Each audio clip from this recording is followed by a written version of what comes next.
Chicago Warriors, Beth, by John M. Wills, www.trcb.me/Chicago Warriors. Mornin' babe, sleep well? I gave Beth a kiss, then sat on the bed to watch her finish applying her makeup as she prepared for work.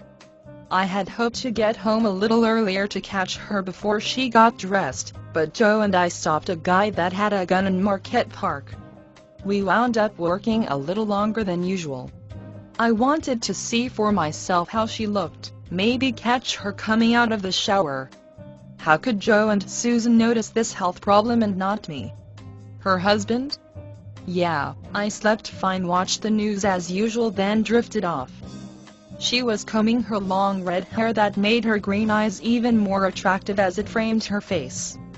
She was a beautiful woman, both inside and out. It seems like she hadn't changed since I first laid eyes on her at a dance in high school. She was there with another guy, but when I saw her I was drawn to her like steel to a magnet. I finally got enough courage up to ask her to dance before the night was over. After that I couldn't get enough of her. Beth attended public high school. Her parents couldn't afford the tuition at the Catholic schools. They were good people that worked hard for everything that they had, and thanked God for all of the gifts He had bestowed upon them. They regularly read the Bible together as a family. They made sure that their daughter had a close relationship with the Lord, even though she was educated in the city schools. Your article could be in this broadcast. Visit trcb.com to find out how. How was work last night? Are you and Joe enjoying the tag team job? Well, it's only been a week, but how could you not love being a cop in Chicago, working in plain clothes, and being able to pick and choose what you want to do? Joe says that he doesn't think that he can ever wear the uniform again. He loves working every night in jeans and t-shirt.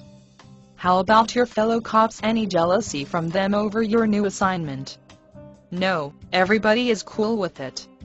Well, except Sal Rosato. Is that the guy you call the Hammer? Yeah, that's him. Says Joe and me kissed up to Max so that we could get the assignment. Sal said that he should have been picked since he is a former sergeant. Beth was finished getting ready for work now. Pete, you need to watch yourself around him. There's something about that guy that gives me the creeps. It's almost like I sense an aura of evil surrounding him. I agree. He's been involved in some questionable things. I'm actually surprised that he's still on the job after that last brutality beef that he had. Mac told me that the bosses are watching him close. One more misstep and he's gone. I followed Beth into the kitchen. She picked up her coffee mug and was finishing it. I took a close look at her arms. They did seem thinner than I remember. Did you already eat breakfast? No, either I'll grab something on the way like I usually do, or somebody always brings bagels or donuts to the office and I'll have one of those. You sure? Yeah, don't worry about me, I'll be fine. Beth, can I ask you something? Is everything okay? Are you doing all right? I'm fine, Pete. What do you mean? Well, I don't know. With the both of us working different shifts, we don't get much time to talk, or even have much opportunity to be together. Sometimes I feel like we're drifting apart, that maybe we're losing that intimacy that we had. She leaned into me for a hug and gave me a big kiss. Listen, babe, I love you now just as much as when we were first married. You're the only one for me. The only one that I want. I love you too, honey. It just seems that we're on different pages all the time. I'll be glad when I finish my degree so that I can get off steady mids. But you love mids. You told me that's where all the action is. It is, but it's not worth staying on that shift if it has a negative effect on our marriage. Well, I guess in another year you will be able to make that decision. Wouldn't you rather have me home at night? Sure. I just feel like sometimes we're leading separate lives. You'd tell me if something was bothering you, wouldn't you, Beth? Of course, honey.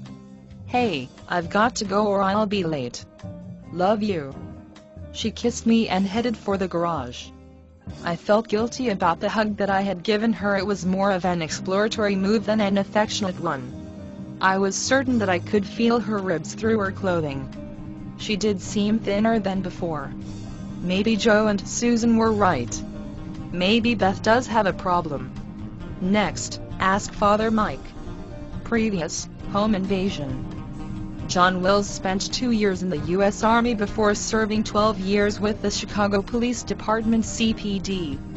He left the CPD to become an FBI special agent, working organized crime, violent crime, and drugs.